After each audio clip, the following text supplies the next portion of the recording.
I used to think that professionalism could shield you from humiliation. That morning started like any other. I woke at 5:30, ran 3 miles before the sun even warmed the street, showered, dressed, cream blouse, gray slacks, navy blazer, no frills, no loose ends, the usual me.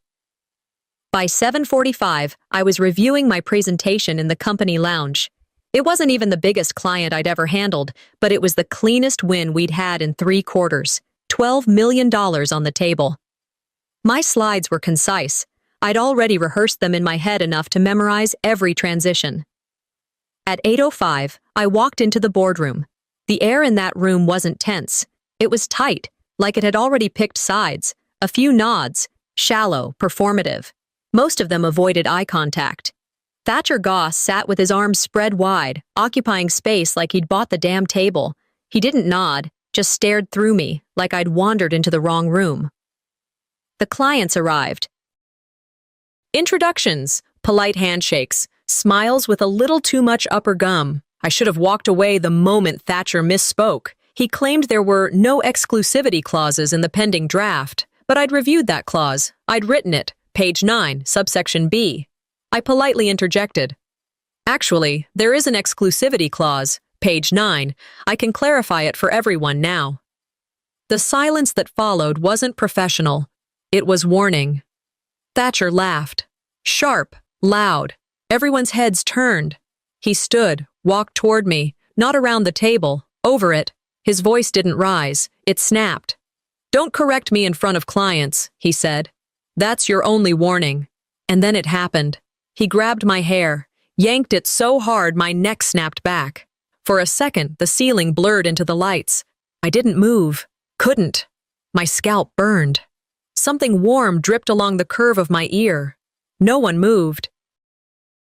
The HR rep, Melissa, stood up and walked out like she forgot something. One of the junior partners looked down at his lap.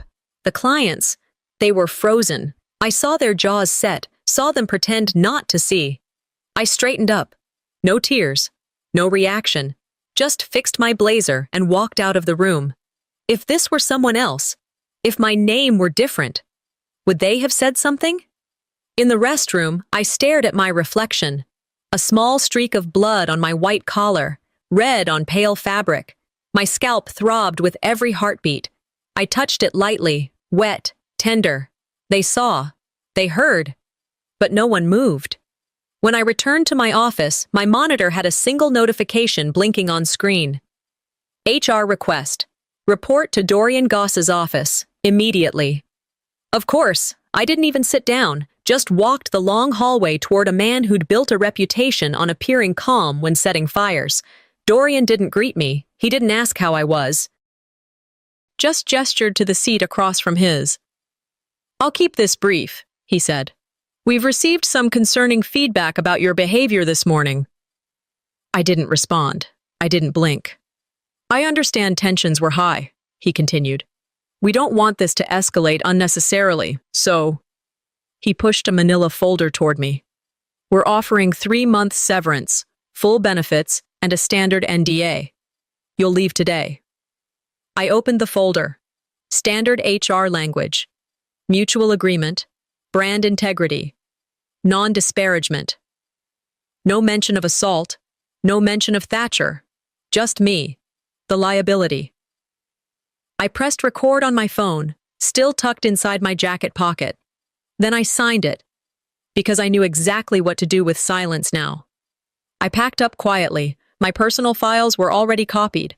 My backup drive was tucked into the side pocket of my purse. The cleaning lady, Lupe, handed me a tissue when I passed her. Didn't ask what happened, just nodded, eyes wet. The receptionist didn't say goodbye, didn't even meet my eyes. I walked into the elevator. Pressed L. That ride down felt longer than my entire tenure at that firm. In the parking lot, I sat in my car and stared at my hands, blood on my collar, my mug still in my bag, chipped on the side, a joke gift from the intern class. I stay late so others don't have to. I used to wear that like a badge. Now, maybe I stayed too long for people who never planned to keep me. I made it home just before the rain came, pulled into the garage, let the engine idle for a moment longer than needed. I didn't want to go inside yet. That elevator ride down had already stripped me of whatever self-worth hadn't been yanked out of my scalp. When I finally stepped into the apartment, it felt quieter than usual. Not peaceful. Empty. I tossed my bag on the floor, sat on the edge of the couch, and opened my laptop. That's when I saw the subject line. Change in representation. It was forwarded by one of my oldest clients. Attached was the official announcement from Goss HQ, signed by Dorian himself. Clinical, painless.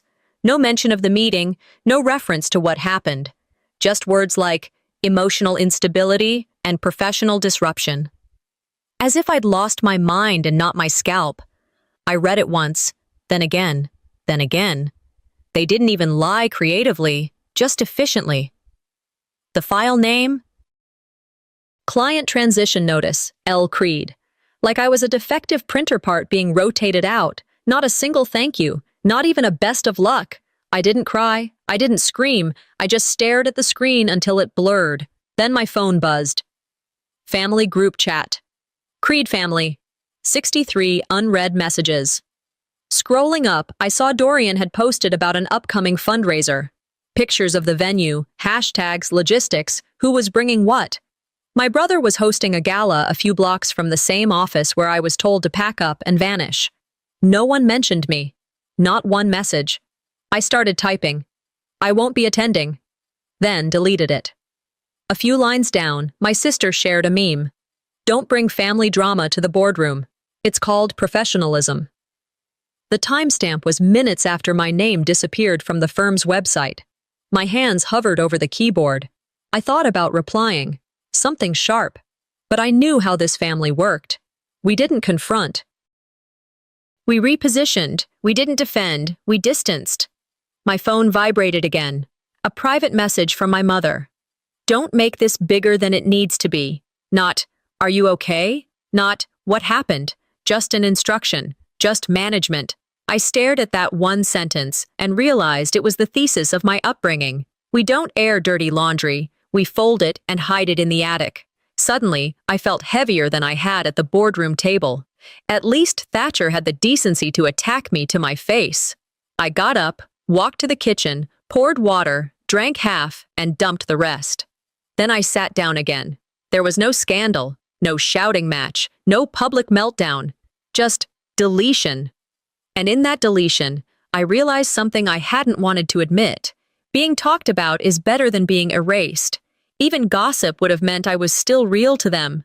This was erasure. Not loud, not cruel, just consistent, just clean. Flashback. My father's retirement dinner years ago. I wrote his entire farewell speech. Dorian delivered it. They all clapped. For him, I never got a thank you. Back in the present, a new notification popped up. My work email had been deactivated. No warning, just gone. I clicked refresh on my inbox again and again, like some part of me believed it was a mistake. It wasn't. That's the thing about erasure. It doesn't happen in fire. It happens in silence, in clean inboxes, in group chats that keep going without you. I stood, walked to my bookshelf, pulled out the dusty folder with my original case studies, handwritten deal notes, annotated contracts, the work nobody saw, the stuff that made things happen but never made it into press releases. It was the only proof I'd ever been there. No plaque, no name on the wall, just this folder, and one mug, the same chipped coffee mug from the office, still tucked in my bag, somehow not broken. It read, "I stay late so others don't have to." It used to be a joke. Now it felt like a gravestone. I took it out, placed it on my desk, and looked at it the way one might look at a photo of someone who's gone. Then I pulled out a new journal, the leather one Naomi had gifted me years ago, still unused. On the first page I wrote, "I can survive being humiliated. I won't survive being forgotten." I closed the book, opened my personal laptop, and began copying over my client contact list into a clean, private spreadsheet. 2 days after the fundraiser, I got an automated notification from a client portal I hadn't even thought about. My access was revoked. No explanation, no heads up, just gone. I tried calling Michael Yates, someone I'd worked with for almost 4 years. Straight to voicemail. Then came the email. From his assistant, formal, chilly. Said they'd prefer to route all communications through the official firm channels. That was it. Not a thank you. Not a hope you're well. Just clean, polite dismissal. I stared at the screen, blinking slow, thinking about how many weekends I'd spent pulling their deals back from the edge. I wasn't just a name in their contact list. Apparently, I wasn't even that now. I reached for my water bottle and knocked it over by accident. It rolled off the edge of the table and clattered onto the hardwood. Lid still sealed, but I felt like I'd spilled something anyway, something I wasn't getting back.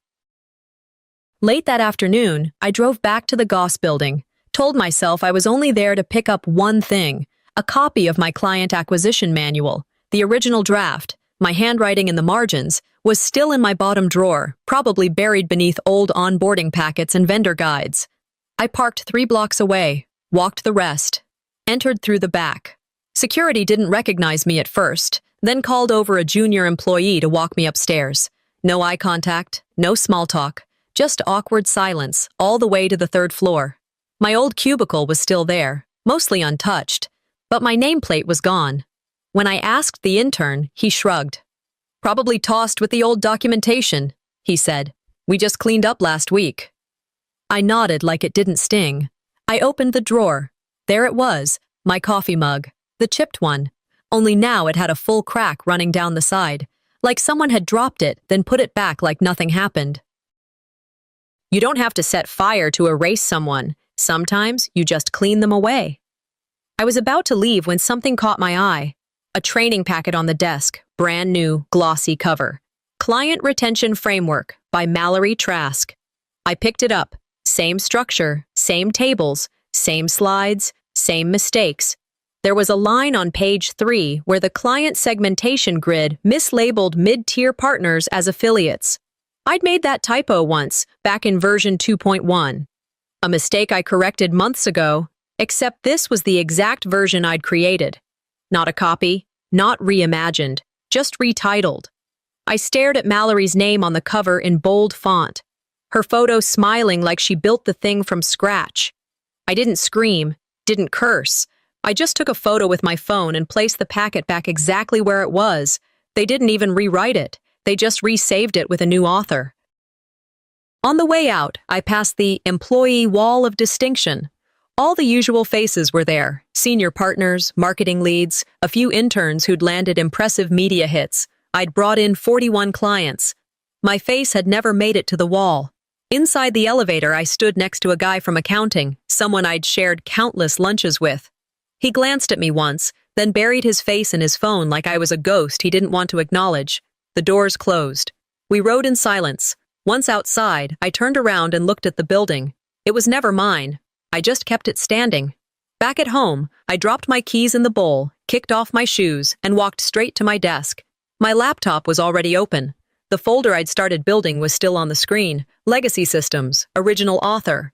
I opened a blank spreadsheet, started typing, client names, notes, preferences, red flags, deal timelines, renewal risks, from memory.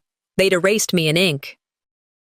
Now I'd rewrite myself in silence. The email came while I was brushing my teeth. Subject line, Meet the New Faces of Innovation.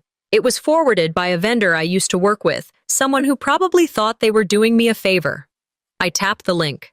Top of the company page, a smiling portrait of Mallory Trask. The caption beneath read, Lead Client Strategist, Creator of Goss's Signature Retention Framework. That was my title. My work. My words. Scrolling down, I saw the bullet points, metrics I had used in my last 3 client presentations, word for word. Not even the punctuation changed. And then the quote, Precision builds trust. They'd kept that too, except now it was in quotes beneath Mallory's face, attributed to her. I didn't scream, didn't slam my phone, just took a screenshot. Then another, opened a new folder on my personal drive and labeled it, Rebranded Lies, Exhibit A. I sat in the kitchen for a while, phone resting on the countertop, eyes staring through the wall. They didn't just replace me, they hijacked my history. Around noon, I got another message, this time from a former colleague. Hey, thought you might want to see this, it read. Attached was a flyer. Client Success Appreciation Gala. The header was in gold. The subhead said, Celebrating a Year of Excellence. The event? Same hotel I had chosen for our summit the year before. The design? Same layout, same color scheme, same font I picked for our client materials. But this time, it was credited to Mallory. I kept reading. The list of attendees was all my old clients, every last one of them. Some I hadn't heard from in months. Others I'd built from scratch. My name? Not mentioned. Not even once. Near the bottom, I spotted Naomi Bledsoe's name. My stomach dropped. Not because I was surprised, but because the game was so clear now, it was insulting. They weren't hiding it. They didn't need to. If I showed up, I'd be that bitter ex. The uninvited ghost with something to prove. If I didn't show up, they'd write me out like I'd never mattered. I didn't know which was worse. Later that evening, I opened the digital version of the gala poster and zoomed in. Mallory's photo was front and center, in the same position where mine had been in last year's internal draft. I checked the file metadata, same file name, Laz Creed Client Wall 2022, Draft 1. They hadn't even bothered to rename it. I looked closer and spotted the alignment error on the footer, an old design flaw I'd made. I knew it like a scar on the inside of my wrist. Same file, same content, different face. I printed both versions, slipped them into a folder. Exhibit B. Even ghosts leave footprints. And I was done being quiet. I thought about sending a message to Naomi. Not angry, not confrontational, just honest. I typed, Wishing you a meaningful evening at the gala. If anything seems familiar, trust your instincts. Read it twice, then saved it as a draft. Wasn't time yet. I wasn't ready to burn the house down. But I had started lining the matches up in a row. Before I went to bed, I created a new Google Drive folder, named it Truth Do Not Touch. I filled it with screenshots, email chains, recorded calls, all time-stamped, all dated, no opinions, just facts. The last thing I did was record a silent screen capture of me scrolling through the new team bio page. No audio, no commentary, just a quiet show of theft in motion. Sometimes, silence is the most dangerous scream.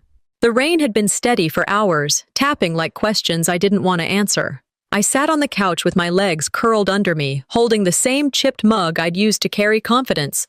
It was cold now. So was I. A vibration shook the phone beside me. A message from my father.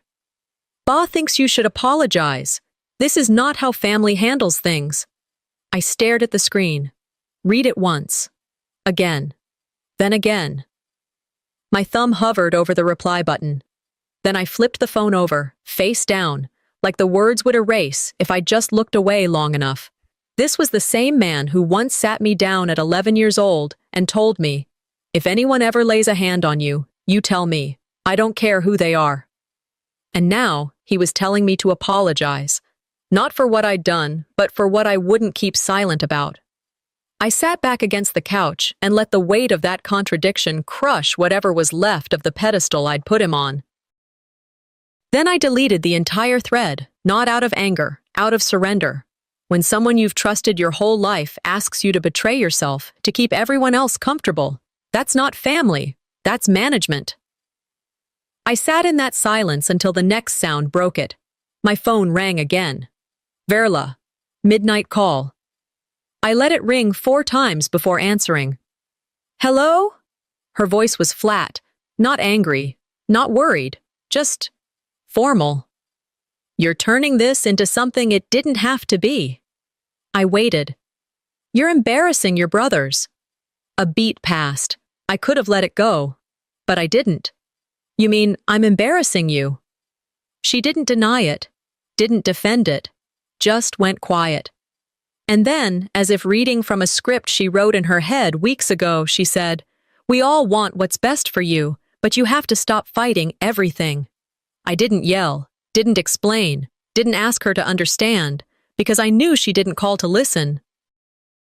She called to reinforce the same message they all did. Fall in line, be quiet, don't make us uncomfortable.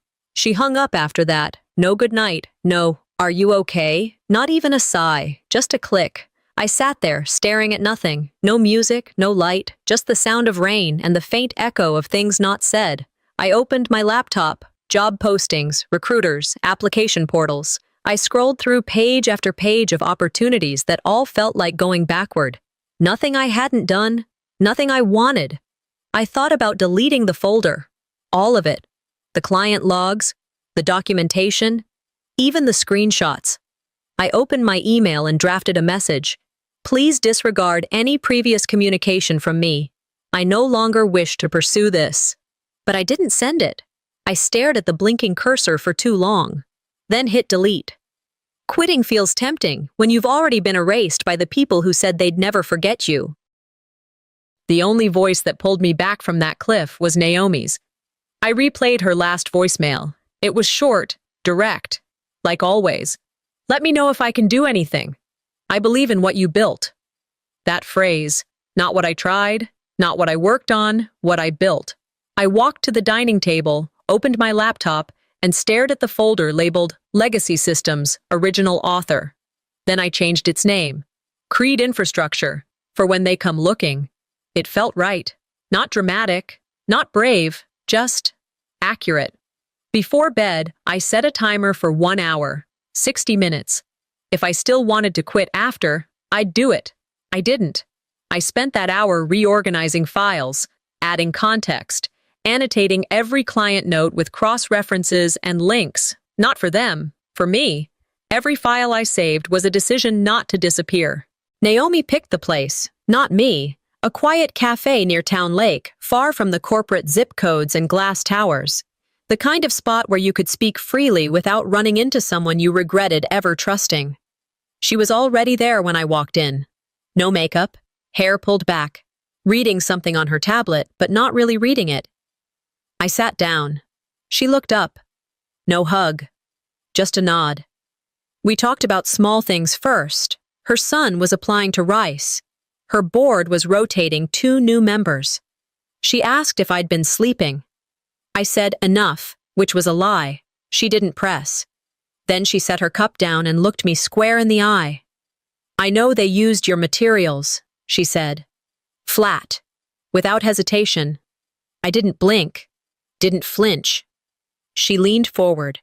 If they make one more mistake, I'll need someone who can clean it up right. It wasn't an invitation. It was a warning and a test. I nodded. No promises, no pledges. Just the kind of silence that means, I hear you, I'm listening, I'm not done yet. By the time I walked out, I didn't feel hopeful, but I felt clear. Later that afternoon, I got an anonymous Dropbox link. No subject, no sender name, just a file titled Staff Training, April. Curious, I opened it. Audio only. It was Mallory. The previous strategy lead was great at spreadsheets, she said, followed by a forced chuckle. But we're about building relationships now. Laughter in the room, the sound of mugs clinking, a few snorts. I played it once, then again, then again. Each time my grip on the mouse got tighter. She didn't mention me by name, but it was clear. They were rewriting history out loud now. Let them keep talking. Talking is how people like her give themselves away. I saved the file in a folder labeled Reputation Management, Truth 5, Spin. Then I opened a fresh document, started taking notes. Mallory's communication style, her patterns. Who she mimicked, which clients she name-dropped too often, who she tried to charm, and who she avoided. By the time the sun set, I had a working profile. I wasn't building a case. I was building a map. And you don't win a war with fire. You win it with coordinates. I pulled up my Client Insights spreadsheet and started tagging red flags. Which clients preferred deep work over glossy updates? Which ones hated being talked down to? Who had already begun distancing themselves after my departure? No direct outreach, just preparing for when the cracks showed. Because they would. They always do. The next morning, I wrote one line to an old client who hadn't spoken to me since the announcement. Hope your team's transition has been smooth. Let me know if you ever need context. I didn't expect a reply. It came in 4 minutes. Thank God you reached out. We're lost. I didn't grin. I didn't even sit up straighter. Just typed. Let's grab coffee next week. No obligations. Just clarity. This wasn't poaching. It was remembering who I was before they made me forget. That evening, I cleared my dining table, pushed everything to the floor except my laptop, a fresh yellow legal pad, and a corkboard I'd just had delivered. I ordered a second monitor, labeled folders with names, timelines, friction points. The mug sat in the corner of the table. Still chipped, still there. I didn't come back to scream. I came back to reclaim what was mine. I didn't expect to wake up to it, not the file, not the voice, not that moment. The subject line said, "From a friend." No body text, no signature. Just a download link. I hesitated for 3 seconds. Clicked. It was an audio file, a recording, rough background noise, but clear enough. I tapped play. Yeah, I yanked her. She needed to be put in her place. Thatcher's voice. His laugh followed, deep and self-satisfied. A few chuckles behind him. Voices I recognized but couldn't name. Senior staff. Men who'd once called me indispensable. People who'd eaten food I ordered, signed contracts I negotiated. He said it like it was a bar story, like it didn't leave blood on my collar. I didn't move, didn't blink, played it again, then again. The 4th time, I smiled, just a little, just enough. They didn't know I was still in the game. Now I had the ace. By noon, the video was already making the rounds. Not from me. Someone had recorded Naomi Bledsoe's statement during Goss's quarterly review. I didn't even know she was going to say anything, but she did. Clean, unflinching. She stood up in a full boardroom of executives, eyes locked on Dorian. "Until you address the real reason Mrs. Creed is no longer here," she said, "this partnership is on pause." No shouting, no preamble, just truth. The room went still. Thatcher's face turned purple. Dorian looked at the floor like it had betrayed him. I watched the clip from my laptop, volume low, but my heart pounding louder than I wanted to admit. She didn't defend me because I asked her to. She did it because I earned it. And now the cracks were visible. Within 24 hours, 2 more clients reached out. Cautious, testing the waters. "We're reconsidering our legal representation," one said. I didn't promise anything, didn't offer them glossy plans or quick fixes. I listened, took notes, clarified timelines. Told them, if they needed support, I'd be available for a conversation. Nothing more, nothing less. By nightfall, my home office looked like a tactical station. 2 corkboards now. Labeled pins, client notes. Color-coded tags for reach out, watch closely. Vulnerable to loss. This wasn't revenge. It was realignment. Each time a client reached out, I didn't see a target. I saw someone who remembered, and that mattered more than anything Goss could spin on a PowerPoint. Reputation isn't built by what you say. It's built by who still believes in you when you say nothing. I didn't release the audio of Thatcher, not yet, but I had it transcribed, time-stamped, notarized. I filed it under release only if provoked. And then I tucked a USB copy into an old hardcover my father once gave me, Leadership and Legacy. A book he probably never read, taped it to the inside back cover. Quiet, secure, untouchable. I didn't need to yell. I just needed to wait for the right ear to ask. That night, Naomi sent me an email. Simple. "You've done more by staying quiet than most people do with a microphone." I read it twice before replying. Sometimes silence is the only sound that gets heard. I leaned back in my chair, looked at the corkboard. Names, pins, lines drawn between who I'd helped and who had helped bury me. And I whispered, "Let's see who forgets me next." I started the morning with cold coffee and an old hard drive. 2 hours into reviewing old backups, I found it, hidden inside a folder named Archive Temp, buried beneath legal templates no one touched anymore. A metadata trail, a contract template, mine, showed my name as the last editor. Then, 3 days before I was fired, Mallory's name replaced mine. The document had been backdated, but the revision history didn't lie. It was like someone had stolen your house, replaced the name on the deed, and pretended you never existed. They didn't just steal. They timestamped the theft like it was a normal Tuesday. I printed both versions, one with my name, one with hers. Highlighted the swap date, circled the fake timestamp. I filed it all under Exhibit C, Pre-Firing Fabrication. People who think no one is watching always forget about digital fingerprints. By mid-morning, another leak hit my inbox.